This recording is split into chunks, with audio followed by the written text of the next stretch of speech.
હોય એ હાલતા ચાલતા મરી જાય, એ છે આપણે હમણાં ચાલીને જાય ને ટપ થઈ જાય જો બોલતા નથી.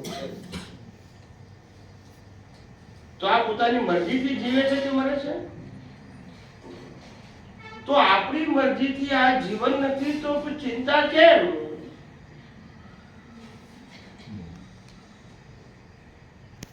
યસ કે નો?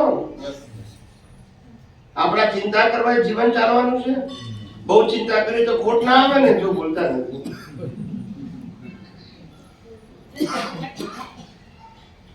વિચાર કરો.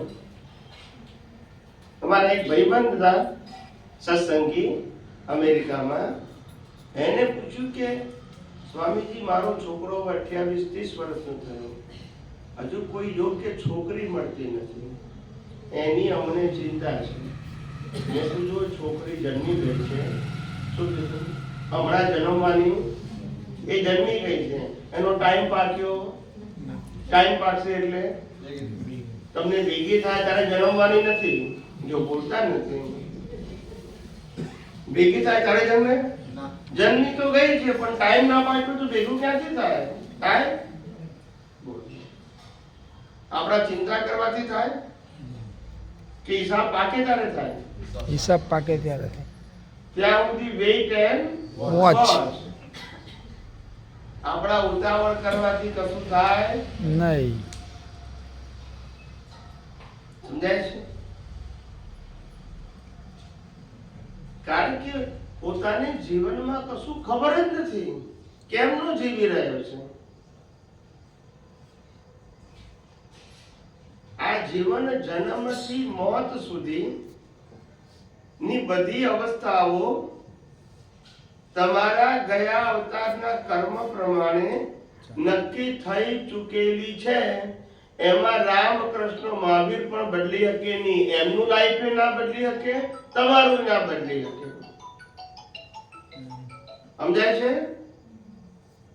અને જે કુદરતના હાથમાં છે એને ચિંતા કરવાથી બદલાશે?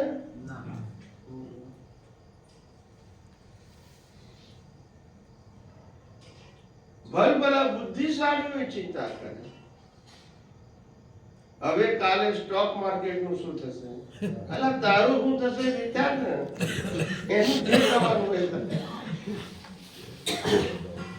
સમજાય કે આખો દિવસ એનું એ જ વિચારે, એનું એ જ વિચારે.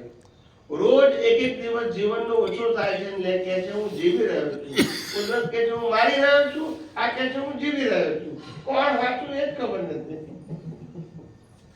કુદરત સાચી કે આપણે સાચા? રોજ એક દિવસ માઇનસ થાય, આપણે કે જીવી રહ્યા છે, કુદરત કે છે મારી રહ્યું છું. તારું લાઈફ ફિક્સ છે, આમાંથી એક દિવસ ઓછો થાય છે તો તું મરે છે કે જીવે છે? અને એ શું માને છે? જીવ છે.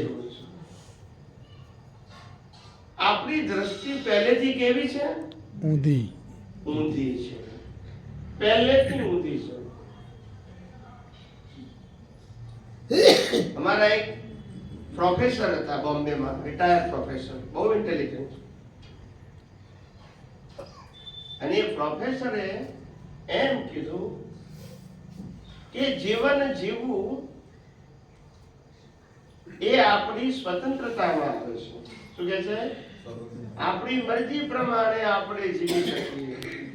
મેં કહું મરજી પ્રમાણે તો મા બાપે નથી મળતા જો બોલતા નથી. મળે છે? ભાઈ બહેન પણ? અરે વાઈફ નથી મળતી જો બોલતા નથી.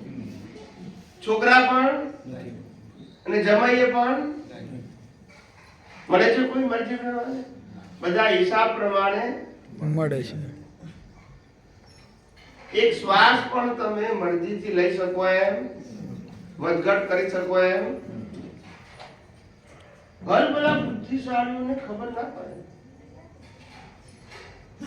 હું મારી બુદ્ધિથી જીવું છું, ચાલાકીથી જીવું છું, હોશિયારીથી જીવું છું. ખ્યાલ તોય કોઈની બુદ્ધિ ચાલાકી હોશિયારી ચાલતી. રામ ગમે એટલા જ્ઞાની હોય, રાવણ આગળ ચાલ્યું? કર્મ સત્તા આગળ કોઈનું ના ચાલે. ખ્યાલ આવ્યો? કૃષ્ણ ગમે એટલા જ્ઞાની હોય, અર્જુન આપણે શું કહેવાય દુર્યોધન કૃષ્ણ ભગવાનનું કોણ આગળ દુર્યોધન આગળ ચાલ્યું કેમ ના બુદ્ધિ બતાવો ને કર્મ સત્તા આગળ કોઈનું ના ચાલે. સમજાય છે તમારી પાસે જ્ઞાન હોઈ શકે તેથી તમે કર્મના ફળ બદલી શકતા નથી. જ્ઞાન જુદી વસ્તુ છે અને કર્મના ફળ જુદી વસ્તુ છે. જ્ઞાન એ તમારો અંદરનો અનુભવ છે અને કર્મ એ પ્રકૃતિથી ભોગવવાની વસ્તુ છે. બંને સબ્જેક્ટ કેવા છે? જુદા જુદા. તમે જ્ઞાનીઓ એટલે દુઃખ ના આવે તો પછી આ તો ડોક્ટરો શું કે મેં 50 જણને બચાયા અત્યાર સુધીમાં તો મેં કીધું તમારા મા બાપ જીવતા તો કે ના એ તો મરી ગયું મૂકી એમને કેમ નહીં બચાયા જો બોલતા નથી તમે બચાવતા હોય તો બચાવવા જોઈએ કે નહીં કોઈ કોઈનાથી બચે છે દરેક વ્યક્તિ પોતપોતાની ડ્યુટી અને તમારું આયુષ્ય કર્મ પતે એટલે પતી જાય પણ ડોક્ટરે શું ડોક્ટર ના મળે તો ઉપર પહોંચી જાય કે ડોક્ટર મળે તો પહોંચે એવું જરૂરી છે આયુષ્ય કર્મ પૂરું થાય એટલે કોઈનું ચાલે નહીં. પણ દરેકને પોતપોતાનો અહંકાર હોય પૈસા કમાવાની હોય કે ઘર હું ચલાવું છું શું લાગે જેને પૈસા મૂક્યા હોય ને નીચે એ રીતે ખ્યાલ આવે દરેકને એવું લાગે હું ચલાવું છું વાઈફ અમે હડતાલ ઉપર પડે તો ખબર પડી જાય કેટલું ચાલે છે તો દરેકના પોતપોતાના રોલ છે ફેમિલીમાં દરેકના રોલ છે વ્યક્તિગત કોઈ અહમ કરવાની જરૂર ઘણા લાગે કે આ મોટી ફેક્ટરી 500 માણસની છે ને એ હું ચલાવું છું એટલે ભાઈ શું કામ અહંકાર કરે છે સમજાય છે અહીંયા આગળ રોક મારતો હોય સ્ટાફ ઉપર અને ઘેર ચાલતું ના હોય જો બોલતા નથી માટે અહંકાર કરવા જેવો દરેકના પોતપોતાના સંજોગો છે અને લઈ રહ્યા છે એ જ પ્રમાણે ઉકલવાના છે. તમારી બુદ્ધિ ચાલાકી હોશિયારીથી ફેરફાર થવાનો રામકૃષ્ણ મહાવીરનું પણ એમના જીવનમાં ચાલ્યું નતું તો આપણા જીવનમાં આપણી બુદ્ધિ ચાલાકી ચાલવાની માટે જે બની રહ્યું છે એને કુદરતી રચના જોયા કરો. કોની રચના? કુદરતની. શરીરનું કુદરતની. તો શરીરની રચના પણ કોની? કુદરતની. સમજાય છે? હું કરું એ અજ્ઞાનતા. કહે છે કોણ એ સમજે તો ઉગલે કાયમી કોયડો. કરે છે કુદરત અને માને છે હું કરું છું. આવી અજ્ઞાનતામાં આપણે જીવી રહ્યા છે. મેં થોડી વાત કરી હવે પ્રશ્ન પૂછો કોઈ જે પૂછવા હોય. આપણે પહેલી વખત આ એટલે નવા માણસોને યાદ કરી નહીં તો મારા બધા પ્રશ્નો સત્સંગો પ્રશ્નોત્તરી ઉપર જ હોય છે. રોજ ટીવીમાં આવે છે 9:30 થી 10 ધર્મ સંદેશ ચેનલ ઉપર છેલ્લા 6 વર્ષથી. કેટલા વર્ષથી? 6 રોજ જે આવે છે 15 લાખ લોકો જુએ છે. કેટલા? એ બધા હોશિયાર કે ડફોડી તમારે નક્કી કરવાનું. ના સમજાય છે સમજાયું કે નહીં? રોજની વાત કરું છું, વર્ષે એક વાર નહીં. સમજી ગયા? YouTube ની અંદર 6000 પ્લસ વિડિયો છે પરમેનન્ટ, જ્યારે જોવા હોય ત્યારે જોઈ શકાય. YouTube માં 3000 પ્લસ એપિસોડ છે, જ્યારે જોવા હોય તો આખા દુનિયામાંથી જ્યારે જોવા જોઈ શકાય. સમજાય છે? અને મોટા ભાગના પ્રશ્નો મોટા ભાગના સત્સંગો ક્વેશ્ચન આન્સર ઉપર ઈસરો ને નાસા ના સાયન્ટિસ્ટો આ છે કારણ કે હું લો ઓફ નેચર ની વાત કરું છું, ધર્મ સંપ્રદાયની વાત કરતો નથી. એ મને એમાં રસ પણ નથી. એ કોઈ કુદરતના કાનૂનને માને છે, હું કુદરતના કાનૂનની વાત કરું છું માટે ગમે છે. સમજાય છે? હું જે વાત કરું છું એ દુનિયાની ચોપડીમાં નહીં હોય. મેં આ શરીરની વાત કરી છે કોઈ ચોપડીમાં?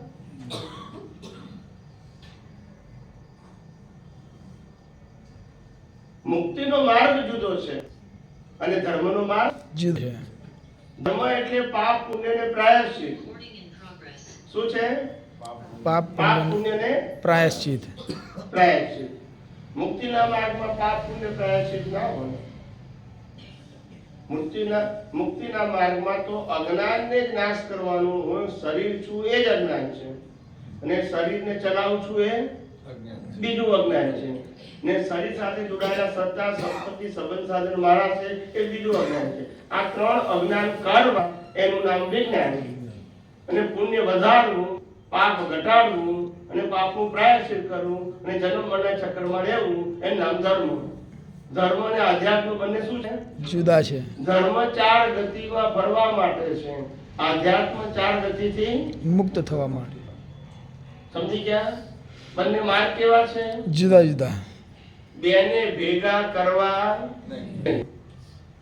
કરવામાં કન્ફ્યુઝ થઈ ગયા. ધર્મના માર્ગને મુક્તિનો માર્ગ માની લીધો, અને મુક્તિનો માર્ગ જાણતા જ નથી. દરેક પોતપોતાના ધર્મના કુંડાળામાં બેસી ગયા. કુંડાળાની અંદર સનાતન સત્ય હોય? નહીં. હોય? દરેક વ્યક્તિના પોતપોતાના વ્યૂ પોઈન્ટ, દરેકના ભગવાન જુદા, ગુરુ જુદા, મંદિર જુદા, મંત્ર જુદા, શાસ્ત્રો જુદા, સંસ્થાઓ જુદી, ક્રિયાઓ જુદી, તો એને સનાતન કહેવાય?